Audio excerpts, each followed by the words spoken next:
A flash flood watch for early this morning. Clouds will give way to some sun today. High 75. Partly cloudy tonight. Low 50. Cloudy skies tomorrow. The high 67. A shower and thunderstorm on Sunday. The high at 67. I'm Steve Williams on AM 560. The Answer. 62 degrees at O'Hare. Next news 7:30. Breaking news as it happens. Chicago's Morning Answer with Dan and Amy continues next on AM 560. The Answer. Listen to AM 560, The Answer, online at 560theanswer.com, on the AM 560 mobile app, on your Alexa-powered smart speaker, on TuneIn, iHeart, and radio.com. This is Chicago's Morning Answer with Dan Proft and Amy Jacobson on AM 560, The Answer.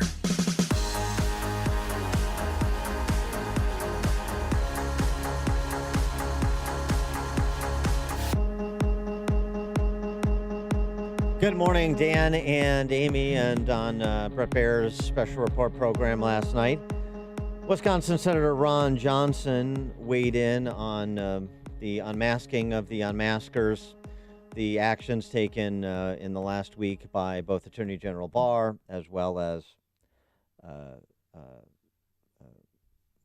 who am I thinking of? Attorney General Barr as well as acting DNI Richard Grinnell, of course, the unmasking. Had a brain freeze there for a minute, and also about the future in terms of future hearings on these matters. That Attorney General Barr and Acting Director of National Intelligence Rick Grinnell, they are heroes. They are patriots. They're being, unfairly attacked right now, mercilessly attacked.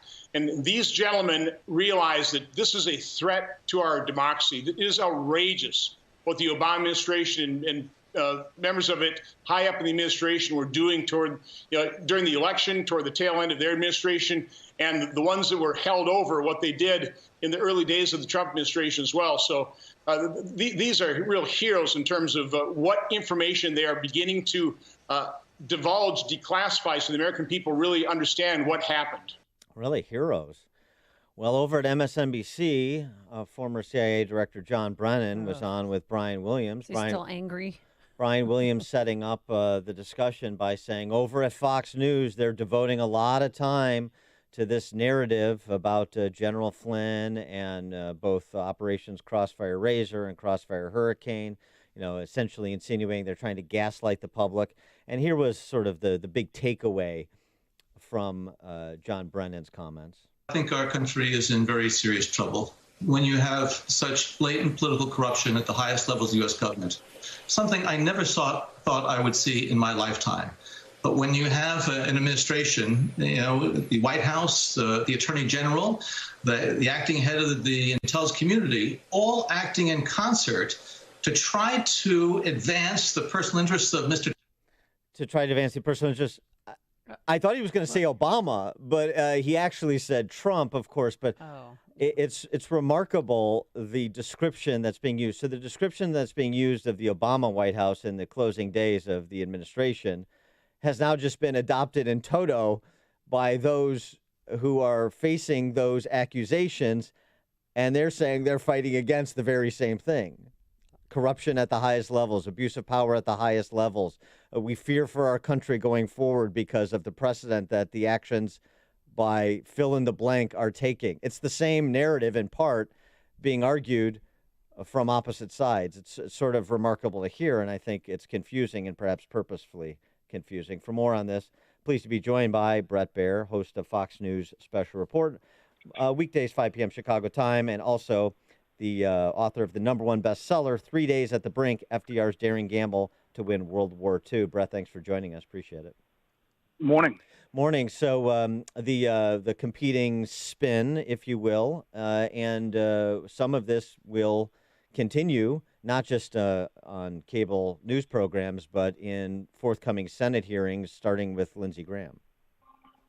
Yeah, listen, there's a in-between here, and that is you can say that the unmasking is not illegal, which it's not.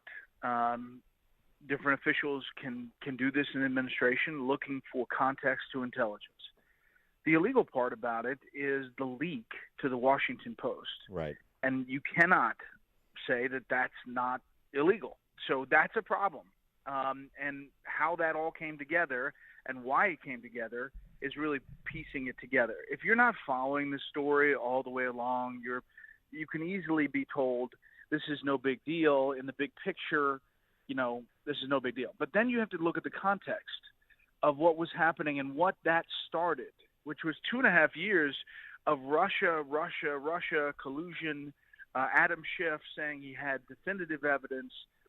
And then you look at the House Intel transcripts, and the people who were saying some of that behind closed doors under oath were saying something completely different, that they had no evidence of this. So I don't think we're going to know the full picture, the full puzzle, until we get John Durham's report, which, they say is a month or 2 months away. And that, likely will be the key to the map that gets people to explain exactly what was happening behind the scenes. Then do you think we'll find out who the leaker was? Maybe. Maybe not. I think there's a lot of possibilities. The thing I want to know is what were the unmasking requests before the call with Michael Flynn and Kislyak. Remember, that's early January, and there were a whole bunch of things in December. What is all that about? And Lindsey Graham says he's going to. All the way going up to January 12th with Biden's request 8 days before he is going to leave the White House. But I think that's right. Review the emails, text messages, memos, interview witnesses, determine whether the unmasking requests were lawful, because there's an issue there too under the Foreign Intelligence Surveillance Act. You have to have a legitimate basis, which is why there's a provision for it. To me, that seems like some of the determinations that need to be made by Lindsey Graham's committee. In addition to that, I want to go back to something you just said about the comparison between what Brennan, Clapper, Rice, Power said under oath behind closed doors as to what they were saying on cable news channels for years. To me, that's really important in terms of trying to cut through a lot of this for people, because yes, both sides are saying the government is weaponized to inflict damage on political opponents. Obama did it, and then the Obama administration officials are saying Trump is doing it.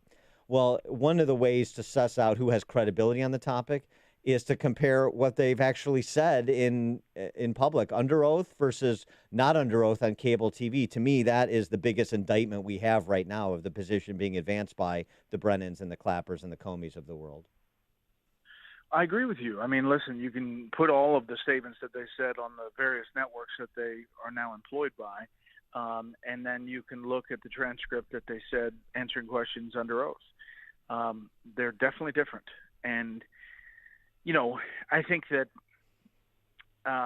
there are things that were concerning to some intel folks looking at the big picture of what was happening. They didn't have all the information, but at some point they did. At some point they had a good sense that there was no there, but they continued. Right. They continued on. At some point, Robert Mueller knows there's no real case here, but he continues on and continues on past the midterm election, where arguably he knows before that. So I think there's, a lot that we don't know about timing, and I obviously you can assume motive, but you have to piece other pieces together before you make the jump. And I think, on the news side of things, that's what we're trying to do, is one step at a time and let both sides say what they're going to say. Your colleague, Bret Hume, called this the worst fiasco in journalism in terms of the coverage of this story in his 50 years in journalism, which is quite a statement. And I wonder how much you think that this was extended, as you're describing, because of sort of the self-reinforcing loop of the sort of political elites in D.C. and all of these agency heads and powerful people, and the coverage they get from the D.C. press corps. And it just becomes, like I said, a self-reinforcing loop that extends beyond all good judgment and evidence. I think that's right. I mean, I think the culture of leaking and not getting other sources to check the leak because you believe that this person is in such a high place and is in a position to know that it starts this ball rolling, and suddenly then you have these stories that 27 people were contacted on this, but in reality it's one guy that's telling you something, and it all turns out to be falling apart. I think that that statement by Bret was something to see. I mean, he's obviously my mentor and dear friend, and he has a lot of experience. And if you look back at the stories from the beginning of the Russia investigation, they are all over the map, and nobody's going back and cataloging who said what on what cable channel or what paper was out on a limb on this. They're not doing that. And it's kind of like everything's moved on. We deal in chapters in this country, and now we're on the COVID-19 chapter. It's unfortunately a long and painful chapter, but that's where we are. And Michael Flynn, who had to sell his house to pay for his legal bills, I mean, he's not out of the woods yet because, the U.S. judge thinks that he should be held in contempt for perjury. That's another rare thing. You don't see that. I mean, Trey Gowdy was on our air saying he was a prosecutor for 20 years and never saw a judge do this. I think, you have a Supreme Court case just last week, 9-0, and Ruth Bader Ginsburg said judges essentially can't be prosecutors. They have to deal with the case that they're presented. So I think it's going to run into some challenges if Judge Sullivan continues going down this road. With respect to Judge Sullivan, it is strange. You've got the recent Supreme Court precedent that seems to be just about on point, and but there's some history here with Sullivan, who's been an appointee of both Republican and Democrat administrations. It seems like I don't know which it is. I don't know if it's he seizes opportunities in high-profile cases to increase his profile, or he has some real deep-seated antagonism toward the Department of Justice because he got cross with Eric Holder, and now he's getting cross with A.G. Barr. Yeah, I think it's his MO. It's just rare. Obviously, Michael Flynn talked about that plea and made it in front of Judge Sullivan, so it happened in his court. But again, most judges are presented the cases, they deal with party presentation of what is before them, not, outside of that realm. So I think that it'll be interesting to see. I think it drags things out. It may drag it out enough where President Trump pardons Michael Flynn. Don't know. But it's quite something to watch. Turning to Nancy Pelosi's introduction of Phase 4, $3 trillion worth of spending that, basically was declared DOA by Mitch McConnell in the White House and so forth, as expected. How do you see that progression? Is a Phase 4, maybe after we get a couple of more weeks of reopening and we see how things are going, is that on the table for the White House and for Senate Republicans? And is it still all predicated on the red line that Mitch McConnell drew for indemnifying businesses that are reopening from litigation? Yeah, that's what he said last night on the show. And he also said, I think that there's a likelihood and increasing likelihood that there's going to be a Phase 4. They want to see how this phase works out. I think the trigger mechanism, that's what I was trying to get out of McConnell last night, is probably going to be when this next tranche of PPP money dries up, and by all estimates, it looks like June that's going to probably happen. And so I think there's going to be some horse trading. This Nancy Pelosi bill is chock full with a lot of things in 1,800 plus pages, and from what I can tell, it is, as the president said, DOA on the Republican side. He is Bret Baier, Fox News anchor, hosts a special report, 5 p.m. weekdays, Chicago time. #1 best-selling author of 3 Days at the Brink, FDR's Daring Gamble to Win World War II. Bret, thanks as always for joining us. Appreciate it. All right, have a good weekend. You too.